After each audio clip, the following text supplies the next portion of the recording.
دنیا میں ہمارے کچھ رشتے ہوتے ہیں، کچھ رشتے نہایت حساس ہوتے ہیں۔ اسی طرح ہمارا جو سب سے حساس رشتہ ہے نا، وہ نبی پاک کے ساتھ ہے صلی اللہ تعالی علیہ وسلم۔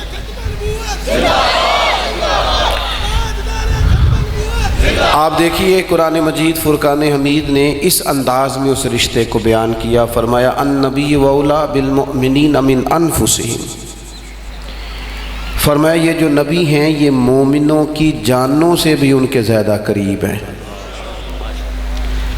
اتنی قربت، اتنا حساس رشتہ کہ ہماری جان ہمارے اتنے قریب نہیں جتنا نبی پاک ہمارے قریب ہیں۔ اور رسول پاک صلی اللہ تعالیٰ علیہ وآلہ وسلم نے اس قربت کو بیان بھی فرمایا۔ حضور علیہ السلام فرمانے لگے میری اور تمہاری مثال اس طرح ہے جس طرح کسی آدمی نے آگ جلائی تھی۔ آپ چھوڑیں جی ساری چیزیں، میری بات پر توجہ کریں۔ کسی آدمی نے آگ جلائی تھی اور پتنگے آ کے اس آگ میں گرنے لگ گئے۔ یہ آ جاتے ہیں نا پتنگے، آ کے آگ میں جلتے ہیں، تو حضور فرمانے لگے پتنگے آ کے آگ میں گرنے لگے۔ پتنگے گرتے تھے تو وہ آگ جلانے والا بچاتا تھا کہ نہ ہو گر جاؤ گے۔ حضور فرماتے ہیں میری اور تمہاری مثال بھی اسی طرح ہی ہے۔ تم دوزخ کی آگ کی طرف بڑھتے ہو، میں تمہیں پکڑ پکڑ کے بچاتا ہوں، بچ جاؤ کہیں گر نہ جانا۔ اور ہر جگہ ہی حضور بچاتے ہیں۔ پہلے تو دنیا میں نبی پاک علیہ السلام نے ہمیں ہر وہ چیز کھول کے بتائی، کھول کے یہ کام نہ کرنا دوزخ میں لے جائے، جھوٹ نہ بولنا، بدی نہ کرنا، بددیانتی نہ کرنا، زنا نہ کرنا، بدکاری نہ کرنا، چوری نہ کرنا، ڈاکہ ایک ایک بات کھول کے کھول کر بیان کی حضور نے۔ یہ بھی حساسیت ہے۔ کچھ لوگ ایسے ہوتے ہیں جو بہت گہری بات میں نہیں اترتے، وہاں گزر کر کے چلے گئے، لیکن محبوب پاک علیہ السلام نے کھول کے واضح کر کے چیزوں کو بتایا، یہ کام نہ کرنا، یہ نہ کرنا، یہ نہ کرنا، یہ نہ کرنا۔ جنت میں جانے والی جو چیزیں تھیں وہ بھی حضور نے کھول کے بیان کی۔ اور کس طرح بیان کی؟ جس طرح ماں اپنے بیٹے کو گود میں لے کے ماتھا چوم کے نہیں سکھاتی، یعنی اس سے بھی بڑھ کر نبی پاک نے رحمت سے، شفقت سے، عطا سے، کرم سے اپنی امتیوں کو سمجھایا۔ حضور فرمانے لگے تم نے نیکی کو چھوٹا نہیں سمجھنا، کبھی نیکی کو یہ مت سمجھنا کہ کروڑوں روپے ہوں گے تو پھر ہی نیکی ہوگی، یہ مت سمجھنا کہ اربوں خرچ کر سکوں گا تو پھر ہی نیکی ہوگی۔ تم نے نیکی کو حقیر نہیں سمجھنا۔ محبوب فرمانے لگے تم کسی سے مسکرا کے ملاقات کر لینا، رب صدقے کا ثواب عطا کر دے گا۔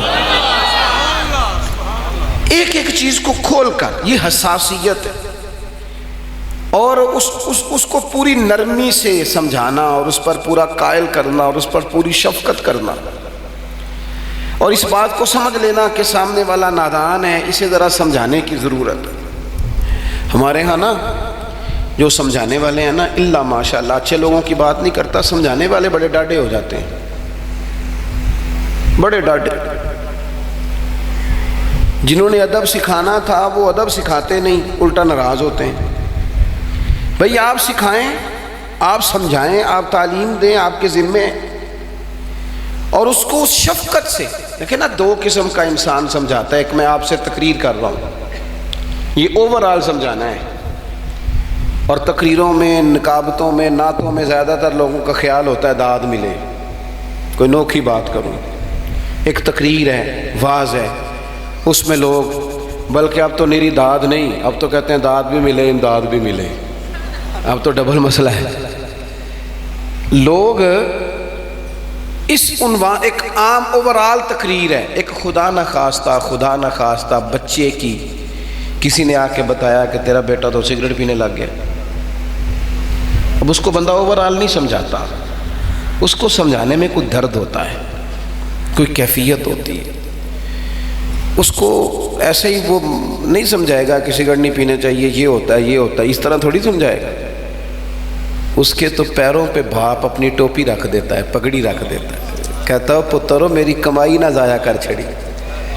ماں رو پڑتی ہے، کہتی ہے بیٹا میں نے تجھے بڑی مشکل سے پالا ہے، خدا کے واسطے یہ کام نہ کرنا. یہ تبلیغ ہے، یہ بھی تبلیغ ہے. اللہ کرے آپ سمجھے میری بات کو. اور پھر بیٹے نے پکا وعدہ کر لیا، اس نے کہا میرا پکا وعدہ ہے، آج کے بعد میں یہ حرکت نہیں کروں گا. وہ پکا وعدہ کر کے گیا ہے، وہ چلا گیا ہے، لیکن ماں نے مصلی بچھا لیا. یا اللہ میرے پتر کی حفاظت فرما. ماں باپ رو رہا ہے، یا اللہ مہربانی کر کہیں بھٹک نہ جائے. یہ جو انداز ہے نا درد سے تبلیغ والا، اس سے کہیں بڑھ کر مدینے والے رسول اپنے غلاموں کو تبلیغ فرماتے ہیں.